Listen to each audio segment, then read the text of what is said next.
மாமா இன்னைக்கு சண்டே, கடைக்கு போயிட்டு மட்டன் 1 கிலோ, மீன் 1 கிலோ, காடை 4 பிடிச்சிட்டு வந்துரு. என்னடி கோழி கறியை விட்டுட்ட? அதான் நம்ம பண்ணையில இருக்க. என்ன நம்மள பாக்குறா? இனி கடைக்கும் போக முடியாது, கறியும் வாங்க முடியாது. ஏன் காசு இல்லையா? நீ கறி திங்கிற ராசி இல்ல. ஏன்? ஏன்னா புரட்டாசி ஸ்டார்ட் ஆயிடுச்சு. ஏன் உணர புரட்டாசி மாசம் கறி திங்க கூடாதா? ஆமாப்பா, மனுஷங்களாம் யாரும் கறி திங்க மாட்டாங்க. அப்போ உன் பொண்டாட்டி ஒண்ணும் பிரச்சனை இல்லையா? ஏண்டி என்ன பார்த்தா உனக்கு மனுஷங்களா தெரியலையா? தெரியல. கோழியை குளிப்பாட்டி கோவில்ல விட்டாலும் அது கொத்தி கொத்தி தான் திங்குமா.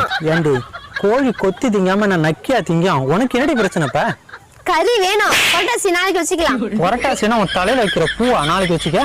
சரி, முட்டை தொட்டினா நீ செத்த. அப்ப என்னதான் சாப்பிடுறது? நாளைக்கு காளான் வாங்கிட்டு வரேன், அத கறியா நினைச்சு சாப்பிட்டுக்கோ. அப்ப அடுத்த வாரம் மீன் மேக்கர் வாங்கி தருவான், அத மீனா நினைச்சுக்க.